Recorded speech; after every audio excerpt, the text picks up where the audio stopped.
It's good to have you back. It's good to see your face. It's good to be back. It's been too long since we've been able to hop on live. I owe you a big debt of gratitude and appreciation for carrying the load the last couple months here when I've been mostly MIA as far as the JMA life is concerned. I appreciate it. Yeah, you've been a little busy. You've got something going on that you've been pretty wrapped up in. You know, I told my wife yesterday that, so it's Monday as we sit here and record this. Yesterday was the Monday. first day. Yes.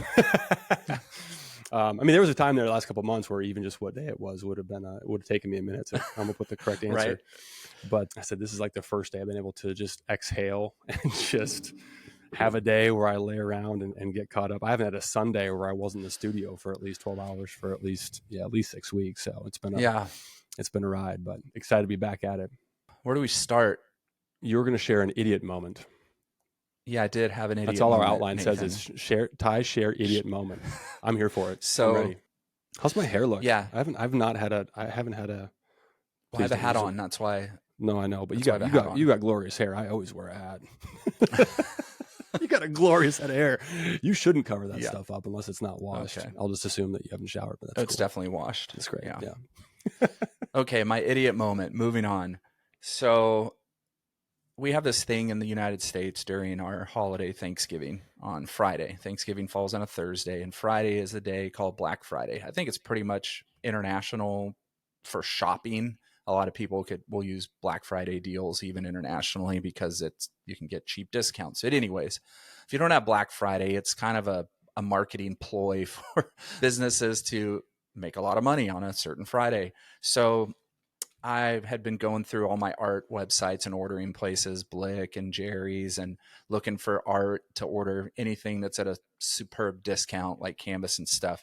And so I went to, there's a paint company called Gogh, and they're a small family owned, I believe, and they make really heavy body acrylics.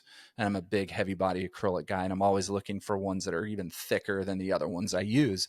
So I found Gogh through one of my past artists in my program, and went on their Black Friday sale. Was insane. So I loaded up my cart with a ton of paint at really steep discounts. Made a really big order. So pumped. Knew it'd probably be here in a week or two. And the order is delivered to the front of my house, to my doorstep. And I'm so pumped. I go out there and there's this tiny little box from Gogh sitting on my front porch that was delivered. And I'm thinking, well, that's odd. Must be in multiple shipments or whatever. And so I open up the box and let me show you everything that I ordered. It is one tube of 6-ounce light pink. I don't know what the hell happened, but this is all that came. And in the receipt in the box, I went, oh, well, let me check the order. It must be in 2 shipments. No, it was for one $6 tube of paint. Nailed it. I don't know what I did because I had a massive order. I had my mind fully prepped for what I was going to do with it, how I was going to play and mess around. I mean, it's sculptural acrylic. It's so thick. And so this is all I got. And with a great message, don't eat the paint. But I don't know what I did. I'm assuming what happened was everything that I ordered must have already been gone by the time the order went through because it was Black Friday and I was a little late in the day to remember to order it. I'm assuming that would happen, but it could probably just have been a moron move of, I don't know, canceling everything on purpose and then just ordering a 6-ounce. So anyways, that's a good fun art idiot moment. Well, thank you for your vulnerability. I appreciate it. I mean, hey, we've got to be vulnerable, right? I think we're going to talk about that a little bit today. Today we're gonna share some stories, kind of a story of shared experience, IRL. That's how the kids say in real life, of which you and I have not had a tremendous amount of, as a matter of fact. But we're gonna share a story. We got a chance to spend the weekend together. I guess it's about almost exactly a month ago, right? Does that sound right? Not quite? Yeah, I guess so. Yeah. Wow, that was fast. But yeah, it does not seem like that long ago. We're going to share that story and just specifically how it pertains to our practice as artists, as creatives. Why don't you kind of just set the table for your 50th weekend? Because it was quite the affair. Yeah, my wife has been bugging me for the last year about what I'm going to do for my 50th birthday. What do you want to do? Do you want to travel? Do you want to go on a trip? I kept joking and saying, I want to go to space. I want to jump on Elon or Richard Branson's space thing and go into space, into orbit. And but I just couldn't figure it out because I mean, yeah, I want to do something, but I just didn't feel like really going, oh, let's do this and let's put a plan together. So post my birthday, my buddy Jeremy said, hey, what are we doing for your 50th? Like, you didn't do anything. We need to do something. And so I ended up putting together a little trip up to his family's property in the North Dallas area of some lifelong friends, and you got invited to that. And it basically was a now, and just a little context, like Nathan, you and I have known each other for 3 years now, I think, Yeah, or is it four? right. 3 or 4 years, but all the other friends that I invited to join me have been lifelong friends, some for 30 years, some for 20 years. And so we all got together for the weekend up at my buddy's property. Yeah. Yeah, it was funny because so y'all picked me up from the. You see how I picked that up when I was in Texas? Did that y'all Yeah, there sound you natural? did. You got a Yeah, good thank you, y'all. thank you. Yeah, so you guys picked me up at the airport. We went to get some lunch, and as we're sitting down and talking, it was you, me, Jeremy, and Jake. And Jeremy asked me how long we had known each other, and I said, well, by the time we get done eating lunch here, we will have spent more time in one another's presence than we ever had previously. We, Yep. we, we hung out that one time when I was down in your neck of the woods, but Yeah. compared to the 20 or 30 years of history you had with everybody else, it was a very, very different dynamic for sure. Yeah. It was funny because when you asked me, to join, I was honored and super excited to go. But I told my wife, hey, so Ty's having this 50th birthday party. It's going to be me and what were there, 8 people altogether? I think so. Okay. Yeah. So Yep. I said, it's going to be me, Ty, and 6 people I've never met before. And she goes, really? And I said, yeah. And she goes, and you're feeling good about going? And just for context, the reason that she would say that is because obviously knowing me as well as she does, she knows that I am not a big fan of being on other people's schedule, especially when I'm in a place where I can't just wander or walk away or do whatever. She Yeah. also knows I'm not a huge fan of, small talk and whatever. Just I don't have the patience for it as an introvert to just kind of like be around. And I'm not here to I like making new friends. I'm just not very good at it because I'm not that interested. Maybe a Yeah. good way of, that sounds terrible. There's probably a better way of saying that, but let's just go with that for now. I mean, she knows if we're at like a wedding reception, she knows that there's always going to be at least a 20-minute gap where I'm just MIA, just wandering around, the event facility, just not Yeah. being, with people, probably looking at my phone or something like that to What? just get a breath, get a break. So Yeah. when she heard I was going to be with, 6 people and you, at a compound for an entire weekend that was very rigidly scheduled, she's like, how are you feeling about this? I was like, we're going to do it. It's going to be great. And it actually was, but yeah. Well, and tying that into that, this is going to be, we are going to have an art focus in this for everybody. So we are going to tie in all of our stories about this weekend into art things, and not just things that Nathan and I did hanging out for really the longest first time we have in person, although we spend a lot of time on our phones and Zoom and FaceTime regularly. Our But hope is a part takeaway of from what, this episode is not cool, guys. You hung out. Great. Thanks yeah, for sharing. yeah.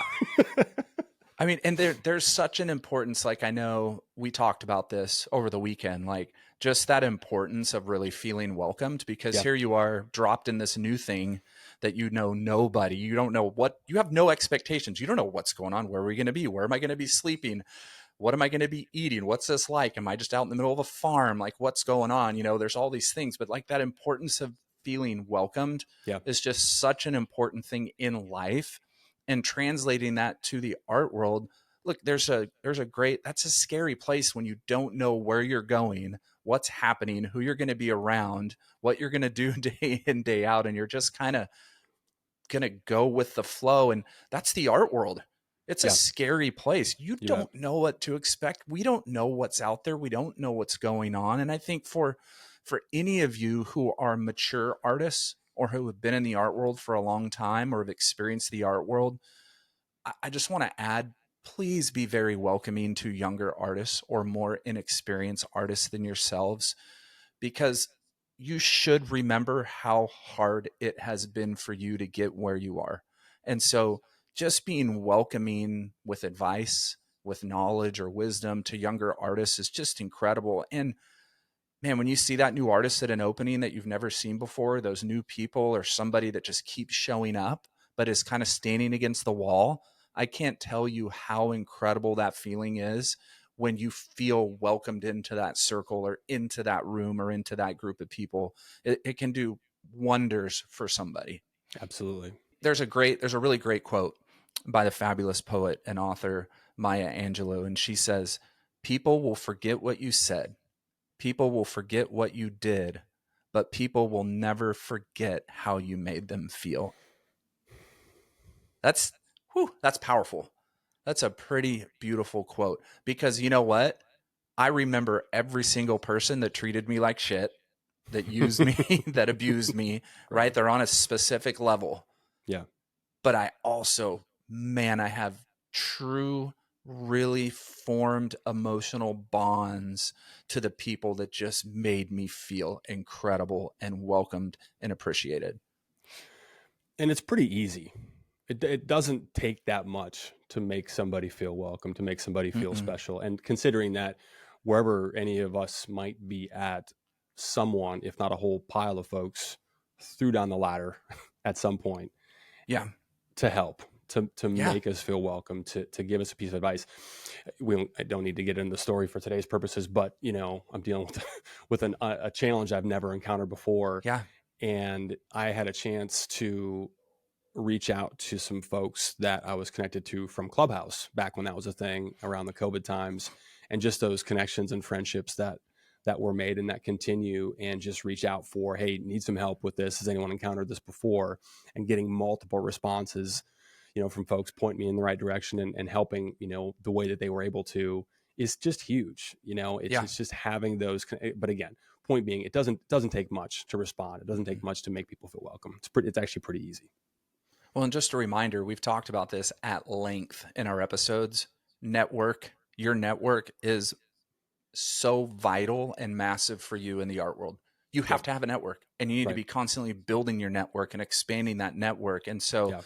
what a better way to do that than by being a very welcoming person, a very appreciative person, a person who always says thanks, who always greets, who always is willing to give advice and show up, right? Yeah. Not just be there for yourself, but to be there for the community and be there for everybody else as well first, and then Yeah. let everything else fall into place after.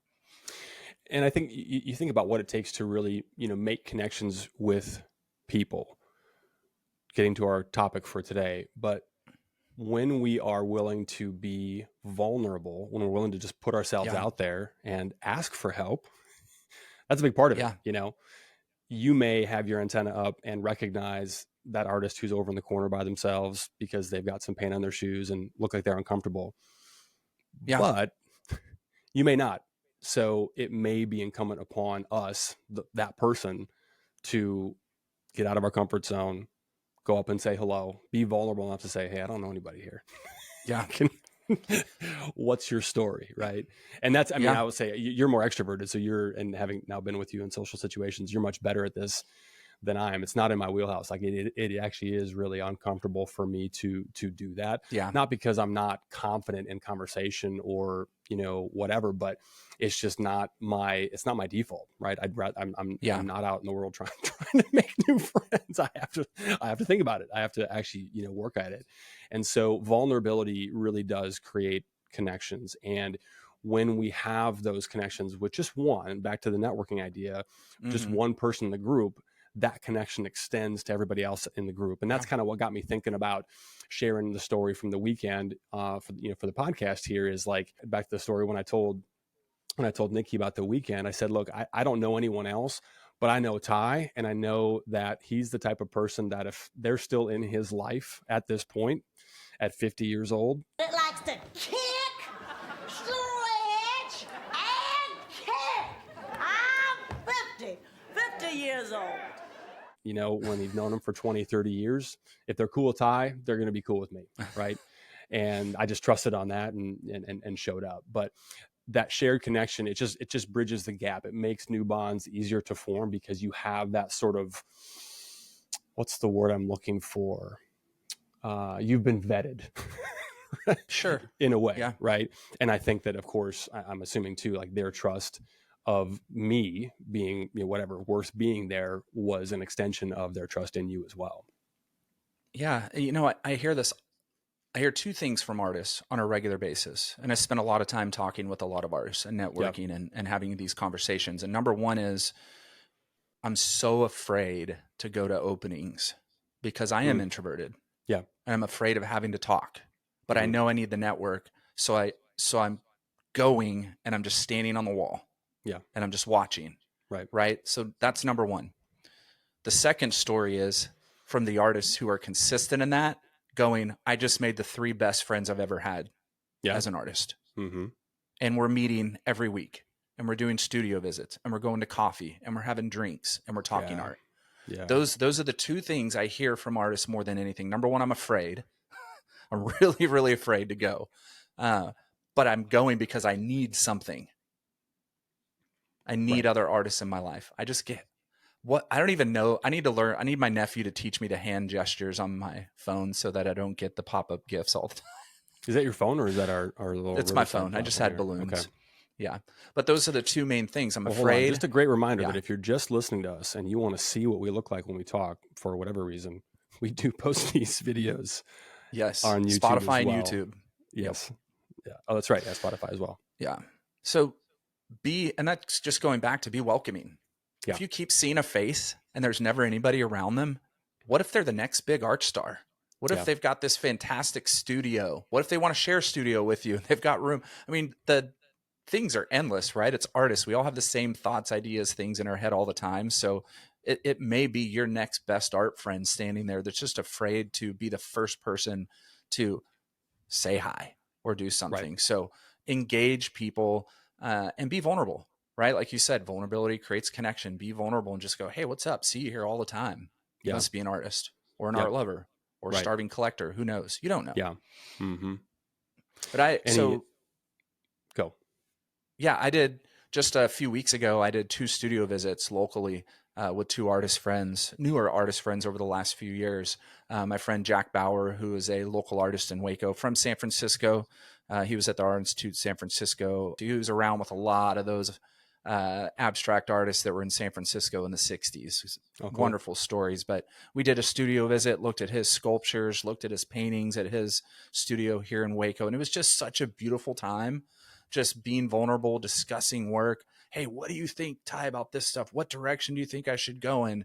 And just having those discussions of what's working, what's not working, and just Yeah. being really vulnerable. And Jack and I we're doing a trade. So I'm trading for one of his wall sculpture pieces of painting. So he'll be at the studio this Thursday as we kind of go through and look at work and hang out. And then my friend Stacy Warrinks, who's an artist here in Waco, but just seeing her space and studio and talking art. And those are just 2 people that I randomly met, one through Instagram who was moving to Waco and Yeah. reached out and said, hey, I'm moving.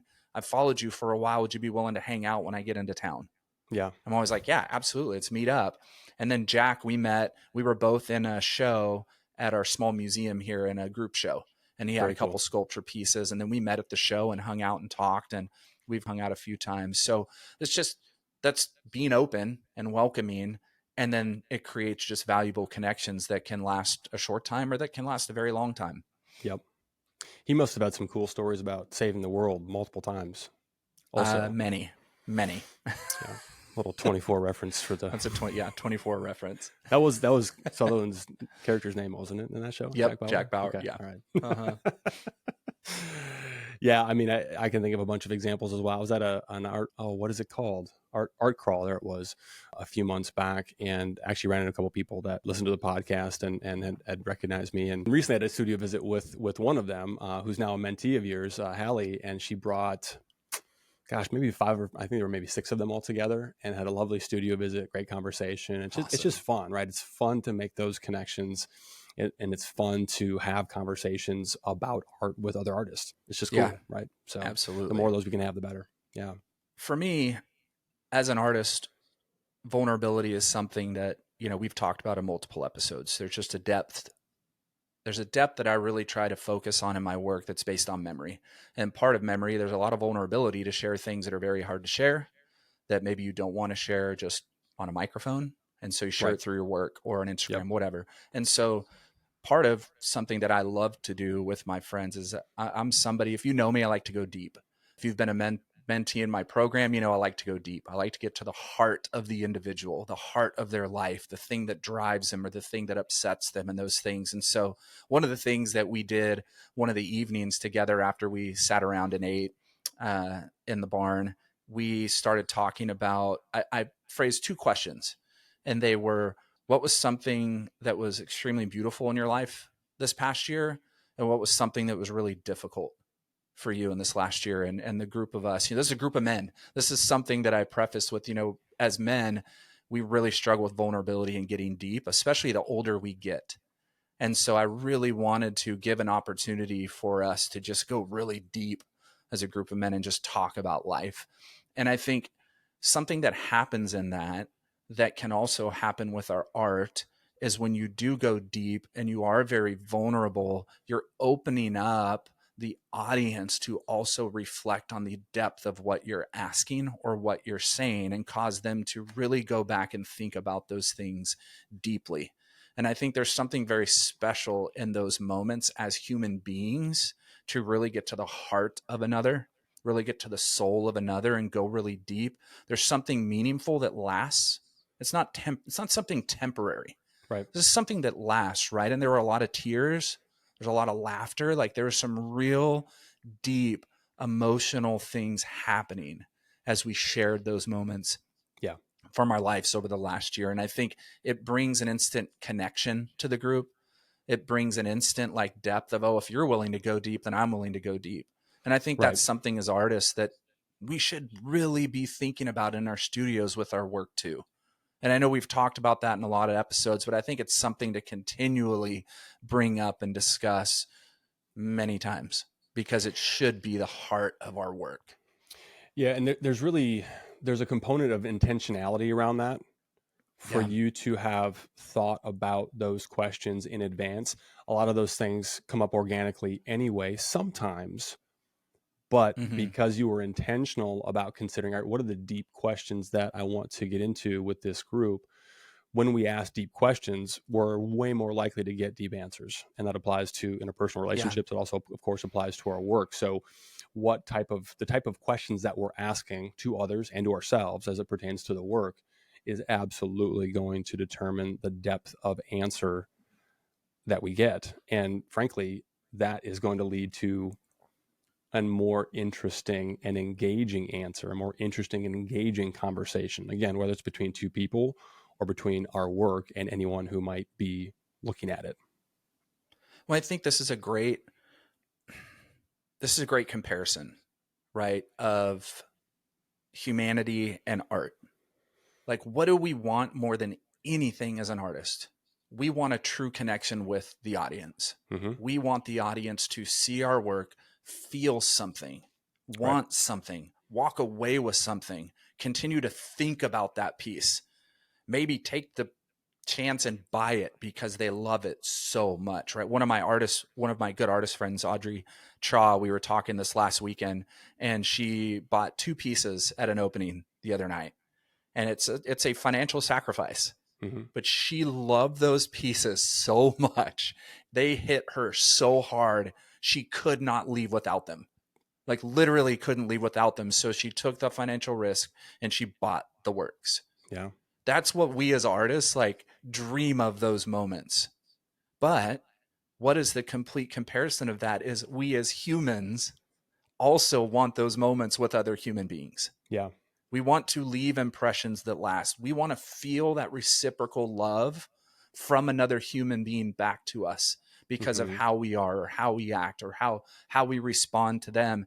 And I think we should compare those things, right? In the studios, what do we really want as human beings with ourselves and our lives, but also what do we really want with our work?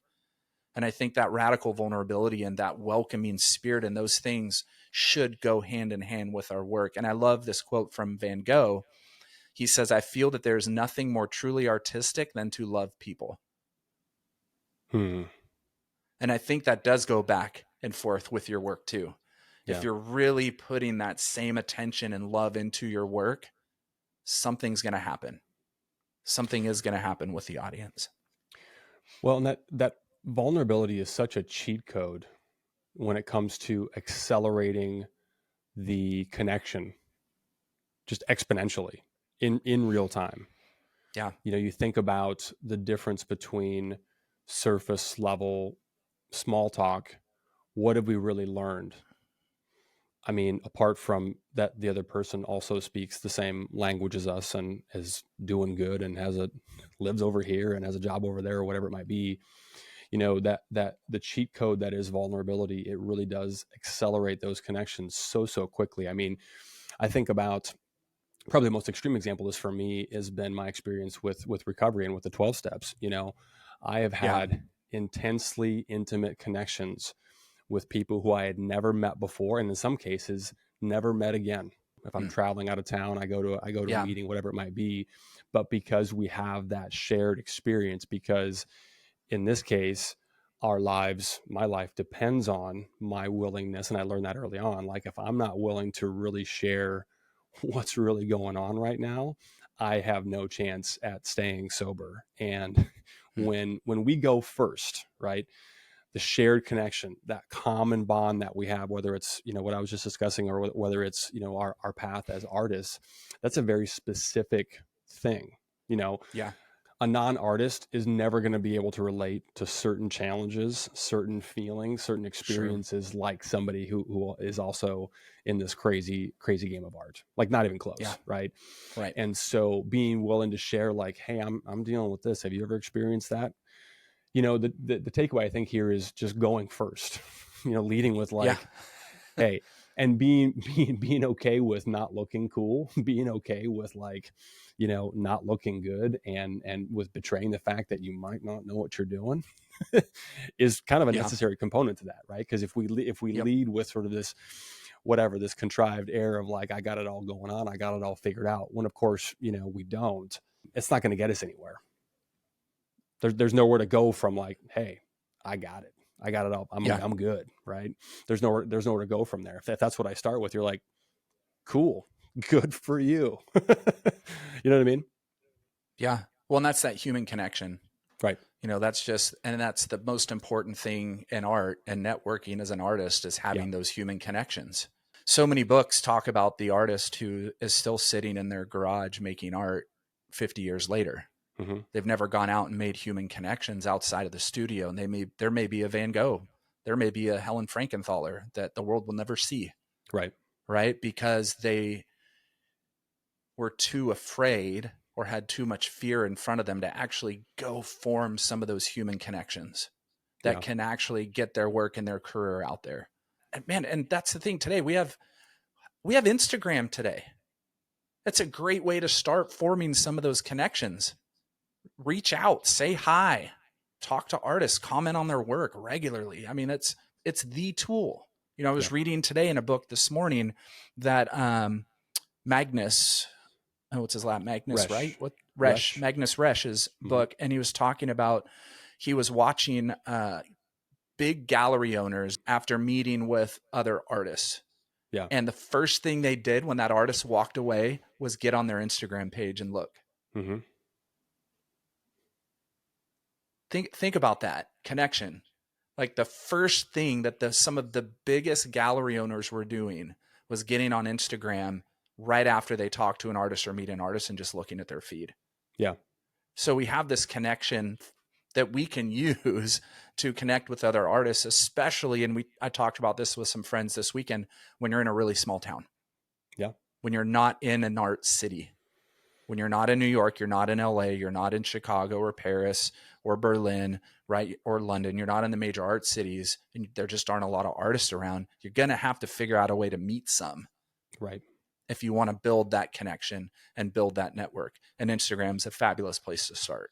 Just say hi. Certainly. I mean, for all its limitations, for how impersonal Right. it can absolutely be and feel, for sure, at times, much like we were talking about before, with the intentionality around, asking deep questions to get deep answers, it requires some intentionality to get a personal connection out of Yeah. an inherently impersonal platform, right? Yeah. It doesn't take much, but it does take, Right. an effort of some kind, and it is crazy. I mean, how just the amount of real connections and real friendships that can be made, without ever meeting somebody in person. I think Yeah. about, I'll start a funny example. I'm going to be, in Munich for, my show next month. And I was thinking about how I'm going to potentially, deal with any issues that might come up as far as having access to a studio space, the tools that I normally use, but just a place, to work. And my Instagram friend, Nico Hensel, I knew he was in Germany somewhere. I didn't realize he's like 45 minutes away, from the gallery. So he reached out. I think we've never met in person, but we've Yeah. dialogued a ton, just with DMs and commenting on one another's work and just kind of being mutual fans of what one another does. And he was so generous to say, "Hey, whatever you need, you tell me, you come up, I'll empty out my space. It's not as big as yours." He was so funny. It's not as big as yours. I don't have any flamethrowers, but but you're welcome to use, whatever I have. And like, that's amazing. It's amazing that, somebody who is willing to do that. But that all comes from, just making those connections and keeping conversations, initiating and keeping conversations going. That is the nice thing about Instagram, is that we are going to, if we spend, back to intentionality, the right amount of time and a specific, whatever that looks like. But as we're following one another, we're going to keep, probably, hopefully, popping up on one another's feeds and being aware of what other people are doing, which naturally keeps the conversation going as well. Yeah. I mean, I did that residency I did earlier this year Mm-hmm. with 7 artists who met on Instagram and then were a part of my program. And if it wasn't for just that digital connection Right. and the willingness to reach out and then stay connected, and now there's, 7 of my best friends, like literally 7 of my closest artist friends. And we meet every 2 weeks on Zoom and we chat and we, have a WhatsApp group that we're constantly going back and forth on, but we've become brothers and sisters. Like when I say that, I don't take that lightly. Like we literally have become brothers and sisters, and there's a depth of vulnerability when we chat now. Right. That shared connection was the beginning. Right. But then the boldness to be vulnerable with each other and having a shared experience together for a month has created such a radical depth and a willingness to just lay it out there when we need to.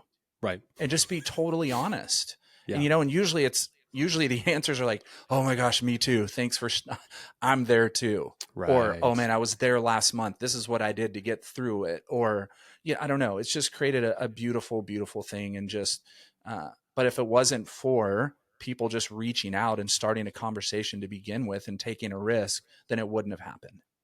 How many of that group had you met in person previously? Anybody? 1, Gianna. Just Gianna. Okay. Yeah. Yep. Yeah, that's wild. I mean, I'm laughing about, you pick me up at the airport, get out, give you a big hug, and I had that moment where, as we're pulling my bag, towards the car, I'm just like, "There you are. Hey, you're a real life person." That was pretty funny. We both did that. Look at you. Yeah. You're about, yeah. I mean, as many hours as we spent, talking and even interfacing, via video like this, it's still a different thing, a deeper level of connection, of course. Yeah. When we're sharing oxygen and belly to belly, Absolutely. Yeah. Yeah. Well, let's jump into vulnerability, since we've been talking about it quite a bit here. Talking about that vulnerability that I was able to create with those other 7 artists, definitely extends beyond the personal relationships. Yeah. Into our professional and our creative endeavors and our art. Like I said, like that depth of just being vulnerable and telling each other stories and getting to know each other outside of art has brought an even bigger depth into our work and when we're making it and talking about it. And there's that trust factor, which is really tough at times for an artist to have a trust factor with, "Hey, will you look at this work I'm doing? Mm-hmm.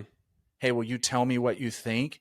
Because at the end of the day, we're going to do what we think, period. But inviting you, or you inviting Eric and I, right, like you did throughout your whole process creating work for the Munich show, was like, "Hey guys, just been working on this one. What do you think?" And having us coming back and talked about that. There's a trust factor there.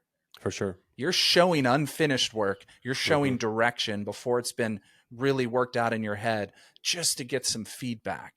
And that really adds to the depth of everything else. And there's a great quote by the actor Val Luchendu that says, "An artist is vulnerable and their craft truthful when he or she resists the desire to meddle with the wholesome expression of the soul.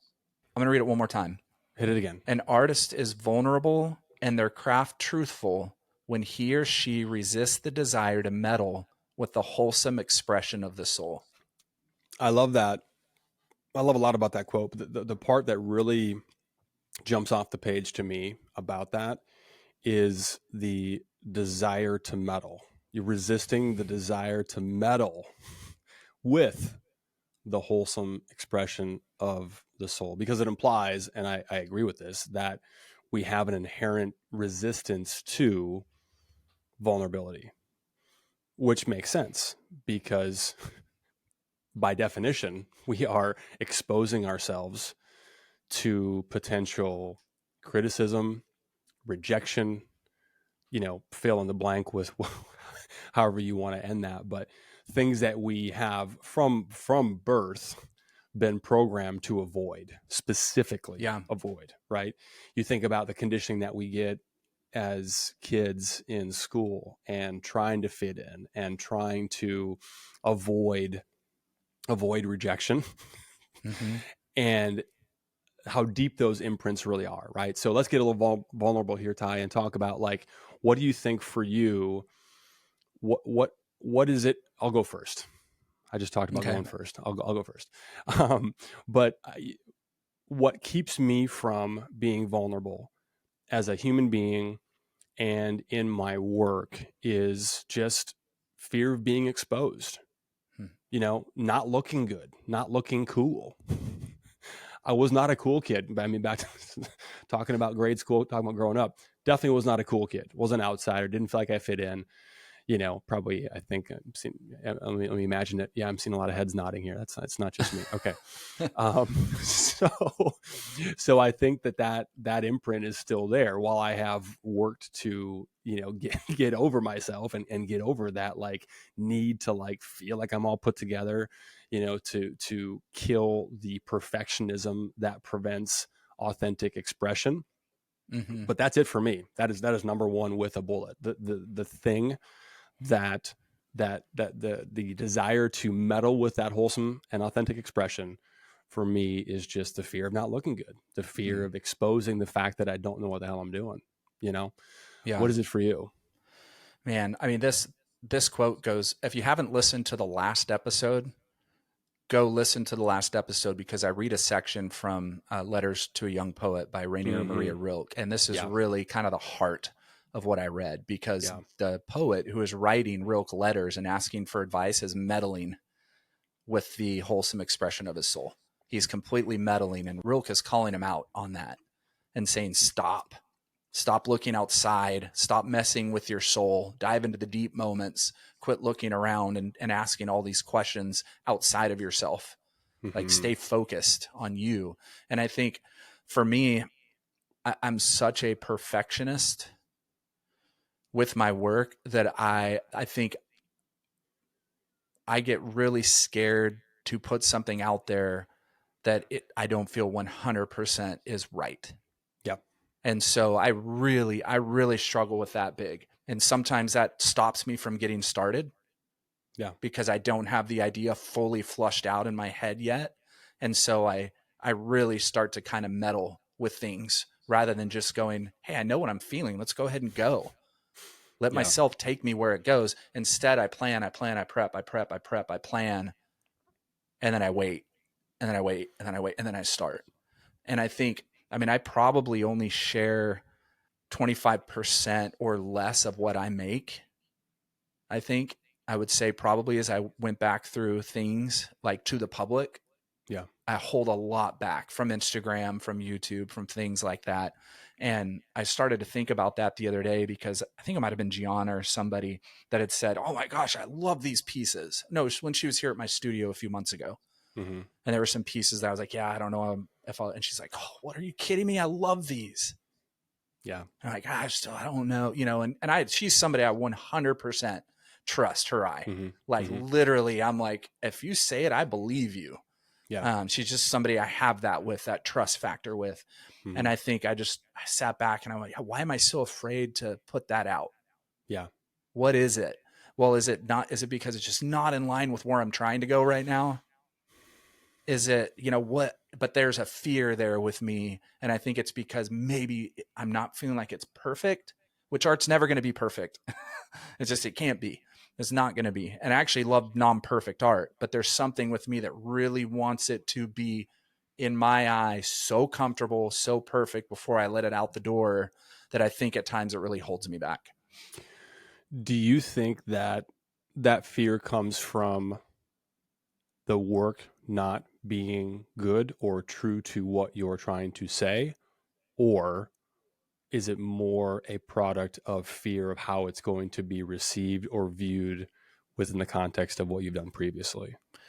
Yes. And yeah, I'd say Sure. yes to both of those, Yeah. honestly. Yeah. Yeah. I mean, that's a When whole I think, that's a whole and nother I look, conversation that we could have an entirely, absolutely. standalone podcast about. But it is. I mean, and we've talked about it in different ways previously as well. I'm sure we'll get into it again. But just that whole idea of when we're getting into new territory, when Yeah. we're expanding beyond where we've done before, where we've been before, rather, it's going to be uncomfortable. It's going to be less certain because it doesn't look like the things that I mean, as we're making work that's in the same vein of something that we've done before and looks enough like other work that we deemed to be successful, it's much easier to arrive at the conclusion of, yes, this too is good and authentic to me. And here you go, world. But it does get back. I mean, your story with Gianna is a great example of it. It does get back to that. I think, what was that Helen Frankenthaler quote where I think we played it in our Helen episode, but where she said, once I'm done, I'm always, this is a very rough paraphrasing here, but what I took from it was, I'm always surprised. I never know what the galleries are going to want or what people are going to like. And that's really none of my business. I was sharing with a friend recently that of the work that I've spent the last, 4 or 5 months, 6 months making for this upcoming show, 85% of it didn't get finished or shared with the gallery. And of that, a much, much smaller percent was selected, to be included. Yeah. Yep. That's just part Always. of it. And always. And I remember there was one or a couple in particular where I was like, you really, are you sure about, no, Yeah, wait. no, that Every one. I'm time. like, really? That one? I almost didn't one. share What that about with these you. 3? Yeah. I almost didn't include, I almost didn't include that in the list of options, so it's just, it's funny how that all works. It's just a really interesting dynamic. Well, and the funny thing too with me is we have this little note that says the courage to show imperfection in our notes here. And the funny thing is my work is imperfect. Like, I'm not trying to make perfect looking work, right? I'm not a realist painter. I'm not a figurative painter. I'm an expressionist, so it's everywhere. Mm-hmm. And so the funny thing is I celebrate the imperfection of gesture and the imperfection of things in the piece. Yeah. But mentally, right? If it doesn't feel perfect, it's hard for me to let it go and move in my head. And the funny thing is the ones that usually I'm so confident in that is it, I nailed it, it's perfect, are not the ones ever selected. Yeah. Like you said, those ones that you're just like, nailed it, fuck yeah, let's go. And then the gallery's like, these 4, but not those 4. And you're like, wait, those are my 4 favorite pieces. Those are the ones that worked. You beat me to it's an interesting thing. And that is, we need to do an episode on that. We do. I think it'd be really interesting. You beat me to the F today. You got to drop the F bomb today. It's kind of a little game that, ladies and gentlemen, that we all play. That Ty and I play is who gets to cuss first, and we try to keep it to 1 or fewer to minimum for the kids. It's a family show. Yeah. So on imperfection, there's a quote by Guillermo del Toro that popped up for me. Very simple, but just an absolutely amazing quote. There is beauty and humility in imperfection. There is beauty and humility in imperfection. And what I love about that quote specifically, the beauty part is to me, I think to us, pretty obvious because it is a huge part of what both you and I are attracted to in work and seeking to communicate with our work. The humility part of that is also really interesting. Because, and I'm curious to hear your thoughts on this as well, but I was really thinking about this, and it does require a level of I'm trying to think of another word. I mean, it requires a level of willingness to be okay with, I don't have it all figured out. It's not going to be perfect. If a working definition in the context of this quote is, it's not going to be perfect, and I wouldn't want it to be, even if it could be, there's humility in acknowledging that perfection isn't even on the table. It's not even a possibility. And being okay with that reality opens us up that much more to be vulnerable, to be authentic, and to have that imperfection lead to beauty. Yeah. Well, I want to say something, just a context of what I was saying previously It's a about being a podcast. This is a place yeah, where we say things. Go this is for where it. we do that. Yeah. Just love it. uh, just talking about struggling with being a perfectionist and wanting, the work to be a certain way. In no way am I talking about this quote, because I truly believe there's beauty in humility and imperfection. When I say letting something go, it has to feel right for me to let go. Yeah. And that's what I'm saying, just to not confuse anybody with what I said previously in this quote, because I totally believe there's beauty in humility and imperfection. And there has to be, Right. because we're all imperfect. Every Yeah. single one of us is imperfect. We all have flaws. We all have things that we've struggled with before, after. We've been broken by people in multiple ways our entire lives, or currently in our life today. And so there has to be beauty in that, because we know what's on the other side. We know how it's formed us and how it's created our trajectory and where we're going, these imperfections. And there is beauty in it, because there's beauty in healing, and there's beauty in refinement. There's beauty in overcoming the mistakes or overcoming trauma in life. And there's also humility in that, because if you've been through something, you have to have a form of humility in your life, especially towards others, as this whole episode's kind of geared towards human connection and vulnerability and being welcoming to people and things. You better have humility where you are. No matter where if you're the most successful artist on the planet, you better show some humility, because you struggled. You've missed the mark. You've had imperfect things go out into the world. You've messed up. You've been broken.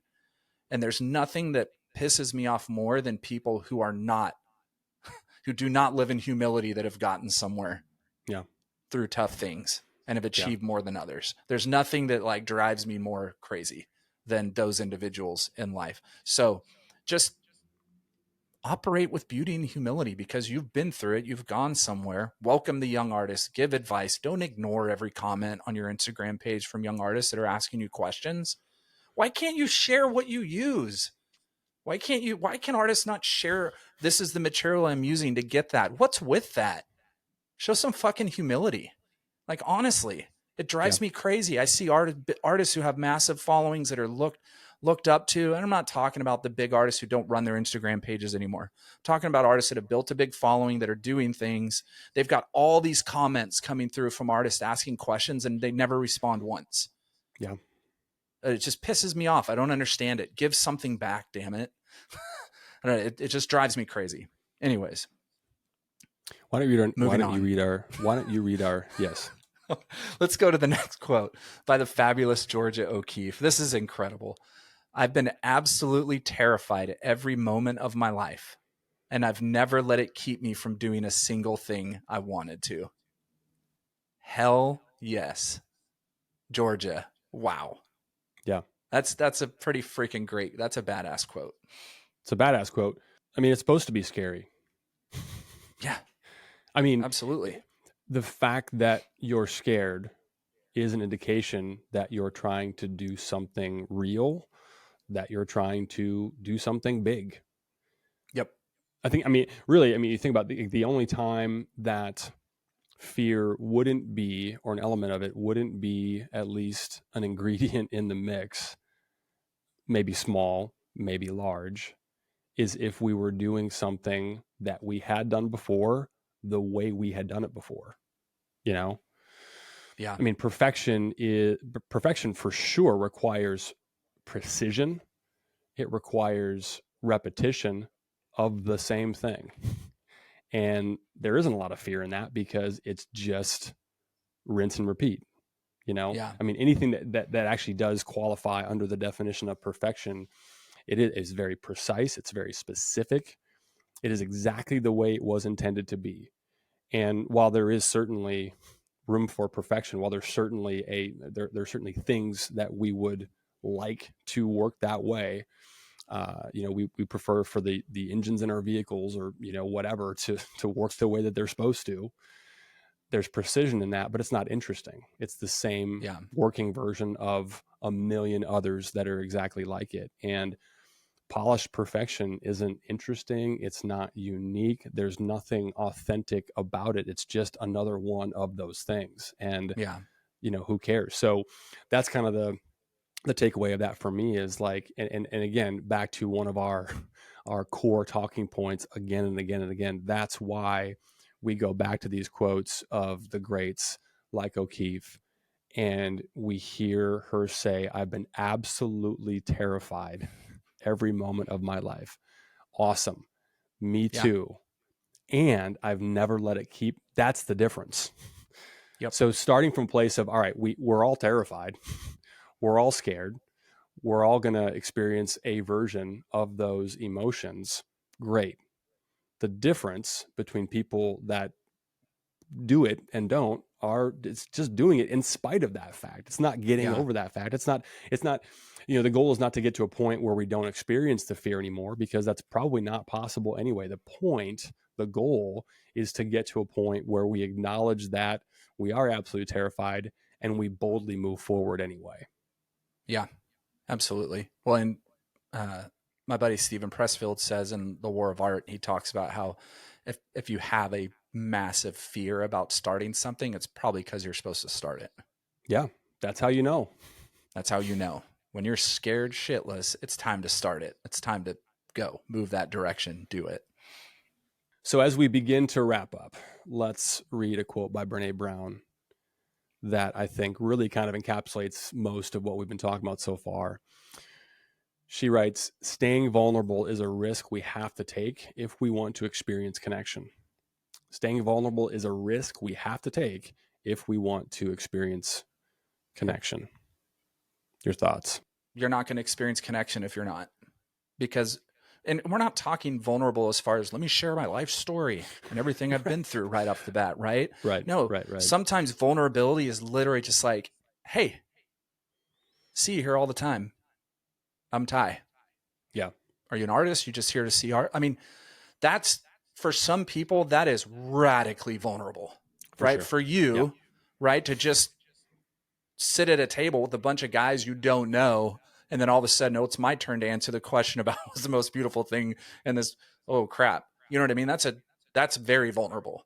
Yeah. But even simple vulnerability is just saying hello or just Mm-hmm. acknowledging someone's presence, and what happens when you take that first step. Yeah. Connection begins. Yeah. And that's also translated into our work, right? What is art? Art is a shared connection. Art is a shared connection. It is something between the creator and the viewer. It is something between the audience and the maker. If you're in the room or not in the room as the maker, it's still a shared connection. You've created something, you've been vulnerable enough to let it go outside of your studio and go on a wall for somebody to witness. That's a shared connection. So that's vulnerability as well. Just being able to get your work out there is a vulnerable act as an artist. But if you want to experience shared connection with other artists, you're going to have to take some steps in vulnerability to meet some people as well. Absolutely. Nick Cave is somebody that we talk about a lot. He's somebody that you and I both love as an artist, a creator, and a musician. Just fabulous. And he's somebody that absolutely embraces vulnerability on every level, on every single level, as a human being, as an artist, as a writer, as a musician, and a creator. And so we've shared this quote before, but I would love to share it one more time. It's something I go back to on a regular basis as I've kind of gone through his book, Faith, Hope, and Carnage, and have paraphrased it and taken all the quotes and put them into a notebook of mine from the book. And so here's the quote. Here's what he says on vulnerability. There's something about being open and vulnerable that is conversely very powerful, maybe even transformative. For me, vulnerability is essential to spiritual and creative growth, whereas being invulnerable means being shut down, rigid, and small. My experience of creating music and writing songs is finding enormous strength through vulnerability. You're being open to whatever happens, including failure and shame. There's certainly a vulnerability to that and an incredible freedom. He just said there's an incredible freedom even in failure and shame. Yeah. And I think that goes right back up to the Georgia O'Keeffe quote. I've been terrified every moment of my life, and I've never let it keep me from doing a single thing I wanted to. Because sometimes the things we want to do, there's some failure that's going to exist when we're doing what we want to do. Because you got to fail until you hit the winner, until you hit that one that is the one that all the failure and the shame produced. And that shame he's talking about is the album that just didn't sell better than the last album. Sure. Yeah. Right? Or the song that didn't hit as good as some of the other songs. As a creator and an artist, there's a shame. When I've had shows that haven't sold a single piece. I feel immense shame when I take that show down and not one work sold. Right. Like I really do. But I go back to what Stephen Pressfield said when his first screenplay bombed, King Kong Lives. And he was so like, why am I doing it? Blah, blah, blah. You know, this is terrible. This is so shameful. And his buddy goes, but would you change anything in your life to not do this at all? And he's like, no, I want to do this. He goes, yeah, you're in it. You just failed. You just had a real failure. You're in it. Right. Yeah. So I have to look at those moments and go, well, I just had a solo show. I'm in it. And then walk away and go, okay, how do I improve on that? You know, I mean, and there's such a deep level of acceptance that's baked into both of those last couple quotes that we shared by O'Keeffe, by Nick Cave. And the acceptance is that it might not work. It's just an acknowledgement of like, yeah, people might not like it. People might not buy them. People might not. I mean, it's just baked into the equation. And without that acceptance of it might not work, and if it doesn't, I'm still going to be okay. If it doesn't, it still will have moved me in a positive direction. If it doesn't, I still am on the path of getting closer to making my best work. And that Nick Cave quote, I mean, that's the incredible freedom that we're all after, I think. Yeah. Certainly what I'm here for. Yep. That incredible freedom that comes from being open to whatever happens, to receiving these ideas and executing them and doing our best today. We don't need to know the answers for tomorrow. We just need to know, all right, I'm acting on what's true for me in this moment because I'm receiving what's coming, because I'm open, because I'm vulnerable, because I'm listening to what's real, not what I think should be there. I'm listening to what's we're receiving what's actually here, not trying to sort of contrive what we wish was or what we've done before. And that is an incredible freedom. That is, I think, what this whole art deal is all about, right? Yeah. It is that incredible freedom. It is that and it all comes from that openness and from that vulnerability. It's a beautiful, beautiful thing. So next steps, go to some shows, say hello to some artists, go make some new friends, go be vulnerable, meet some people. And I hope you're having an awesome time in the studio this week. And we got a new year coming up pretty fast. So I'm pretty excited for what's happening for you and I coming up in 2025. And there's a lot of things that we don't know that are on the horizon. So be vulnerable. Don't let fear hold you back. Set some goals for 2025. Where do you want your art to go? Where do you want it to be? Who do you want to meet? Go after it. The end. The end. Bye. Bye.